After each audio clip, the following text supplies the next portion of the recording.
Fix Instagram messages not sending. So if you're not being able to send a message on Instagram, this could be happening due to multiple reasons. First of all, it's important to verify if you're not being able to send only to one person or everybody. If you're not only being able to send to one person, then chances are they might have blocked you or restricted you in that matter. But if you're not being able to send messages to everybody, then we can talk about other issues. The first thing you want to check is the internet connection. If you're using Wi-Fi, you can try to switch to cellular data or vice versa and see if that actually helps you solve the problem. If that doesn't help you solve the problem, check if there's any issue with the Instagram app. So if you're using Android, long press the Instagram app icon, tap on this I button, which will take you to the app info page. This setting will be found on every Android device. So go to storage usage from here, clear the cache files and clear the data. Remember that clearing the data will reset the app, so it will log you out of all your accounts.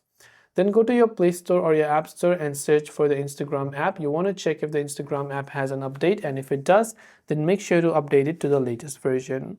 Hopefully, after one of these may have helped you solve the problem. If you have got any further questions, do feel free to leave them down below. As always, thanks for watching till the very end and see you in the next video.